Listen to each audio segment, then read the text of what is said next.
تاریخ کے سینے میں دفن وہ چیخیں جو آج صحراؤں کی ریت میں گم ہو چکی ہیں، لیکن ان کی صدا آج بھی سنائی دیتی ہے۔ وہ بستیاں جن میں کبھی زندگی کا سما تھا، آج صرف مٹی اور ریت کا ڈھیر ہیں۔ کیا انسان اتنا اندھا ہو سکتا ہے کہ وہ نبی کے پیغام کو جٹلائے، معجزے کو قتل کرے اور گناہ پر فخر کرے؟ یہ کہانی ہے قوم لوط کی اور قوم سمود کی، دو ایسی قومیں جنہوں نے اپنی سرکشی میں حدیں پار کر دی تھیں۔ ایک جرم، ایک سرکشی، اور ایک ایسا انجام جس نے زمین کو خاموش کر دیا۔ یہ کوئی فرضی داستان نہیں، یہ وہ واقعات ہیں جنہیں اللہ تعالیٰ نے قرآن میں بیان فرمایا اور جنہیں عبرت کا باعث بنایا۔ قوم لوط نے فطرت کے اصولوں کو انکار کر کے انسانی فطرت کے خلاف کام کیا۔ وہ لوگ اپنے گناہ کو چھپانے کی بجائے کھلے عام انجام دے رہے تھے اور اس پر فخر کر رہے تھے۔ قوم سمود نے اللہ کے معجزے کو قتل کر کے اپنی سرکشی اور غرور کی انتہا کو پہنچا دیا۔ دو مختلف قومیں، لیکن انجام ایک تھا۔ یہ کہانی ہمیں یہ سبق دیتی ہے کہ جب نافرمانی حد سے بڑھ جائے تو رحمت خاموش ہو جاتی ہے اور عذاب بولنے لگتا ہے۔ رات کا سناٹا، ہوا میں سکوت چھایا ہوا تھا۔ صرف رات کے نرم گزر اور دور کہیں اجڑی ہوئی عمارتوں کے ٹوٹے حصوں کی آواز سنائی دیتی تھی۔ ایک وادی میں جہاں کبھی زندگی کا سما تھا، وہ بستیاں تھیں جن میں قوم لوط آباد تھی۔ سدوم اور امورا کی بستیاں ظاہراً خوشحال، بازار آباد اور محفلوں سے روشن تھیں، لیکن اندرونی اخلاقی حالت اندھیری اور تباہ کن تھی۔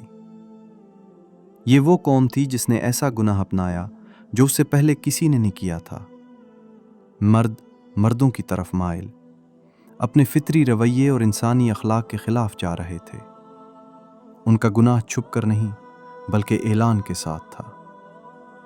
اللہ کے نبی حضرت لوط ان کے درمیان کھڑے تھے۔ ان کی آواز نرم تھی مگر پیغام مضبوط۔ کیا تم وہ کام کرتے ہو جو دنیا میں کسی نے نہیں کیا؟ قوم نے ہنس کر مذاق اڑایا اور پیغام کو توہین سمجھا۔ سال گزرتے گئے، حضرت لوط نے نصیحت جاری رکھی، اللہ سے ڈرو اور پاکیزگی اختیار کرو۔ لیکن قوم نے ضد کی اور جواب دیا، اگر سچے ہو تو عذاب لے آؤ۔ یہ ضد اور سرکشی کی انتہا تھی۔ پھر وہ دن آیا جب فرشتے آئے، انسانی شکل میں، خوبصورت مہمان کے طور پر۔ حضرت لوط کے دل میں خوف جاگا کہ اگر یہ مہمان قوم کے ہاتھ لگ گئے تو کیا ہوگا؟ قوم دوڑی، دروازے پر شور مچا، گناہ کا مطالبہ کیا۔ حضرت لوط آخری بار کہنے لگے، یہ میری بیٹیاں ہیں، پاک راستہ ریجیکٹنگ کرو۔ لیکن ان کے دل پتھر بن چکے تھے۔ فرشتوں نے کہا، اے لوط، ڈر نہیں، ہم تمہارے رب کے بھیجے ہوئے ہیں۔ رات کا وقت تھا۔ حضرت لوط کو حکم ملا، اپنے اہل کو لے کر نکل جاؤ، پیچھے مڑ کر مت دیکھنا، سوائے اپنی بیوی کے جس کا دل قوم کے ساتھ تھا۔ صبح سے پہلے آسمان نے فیصلہ سنایا، زمین الٹ گئی، اوپر سے پتھر برسائے گئے۔ ایک چیخ، ایک لمحہ، اور بستیاں مٹ گئیں۔ وہ مقام ہمیشہ کے لیے نشان عبرت بن گیا۔ صدیوں بعد ایک اور وادی الحجر میں ایک طاقتور قوم آباد تھی جسے قوم سمود کہا جاتا تھا۔ یہ لوگ پہاڑوں کو تراش کر اپنے گھر اور رہائش گاہیں بناتے تھے۔ ہر گھر پہاڑ کی چٹان سے تراشا گیا تھا اور ان کی کاریگری حیران کن تھی۔ لیکن اسی طاقت اور کاریگری پر انہوں نے غرور کر لیا اور اللہ کے احکامات کو نظر انداز کر دیا۔ یہ لوگ ظلم و سرکشی میں حد سے گزر چکے تھے۔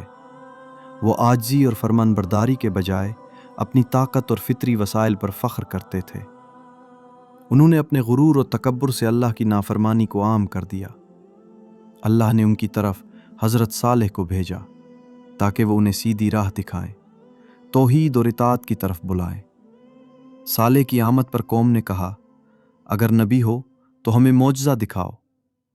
اللہ کے کمیونیکیٹ سے چٹان سے ایک زندہ اونٹنی نکلی جو صاف اور واضح معجزہ تھی۔ یہ اونٹنی حضرت صالح کی نصیحت اور اللہ کے حکم کی علامت تھی۔ اس کے ساتھ شرط رکھی گئی تھی، اسے نقصان نہ پہنچانا، اسے راستے سے ہٹانا یا نقصان پہنچانا ہرگز نہ کرنا۔ لیکن غرور اور تکبر غالب آ گیا۔ ایک شخص اٹھا، تلوار چلائی اور اونٹنی کو قتل کر دیا۔ زمین کانپ گئی، پہاڑوں کے کنارے لرز اٹھے اور ہر طرف خوف کا سما پیدا ہو گیا۔ حضرت صالح نے قوم کو آخری تنبیہ دی، تمہارے پاس 3 دن ہیں، اس کے بعد عذاب آئے گا۔ چوتھے دن اللہ کی جانب سے فیصلہ سنایا گیا۔ چیخیں بلند ہوئیں، دل پھٹ گئے، لاشیں گر گئیں اور یہ طاقتور قوم خاک میں بدل گئی۔ جو کچھ رہ گیا وہ صرف پہاڑوں کی کھردری چٹانیں اور بے جان وادی تھی جو آج تک عبرت کا نشان بنی ہوئی ہے۔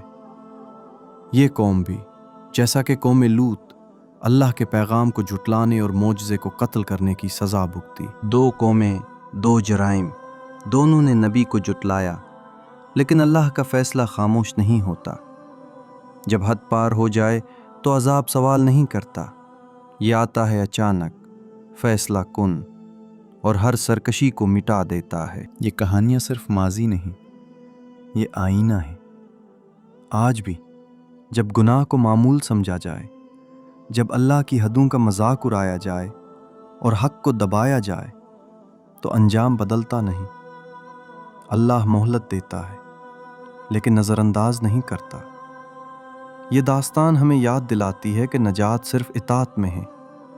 سنو، سمجھو، سبق لو، کیونکہ تاریخ خود کو دہراتی ہے۔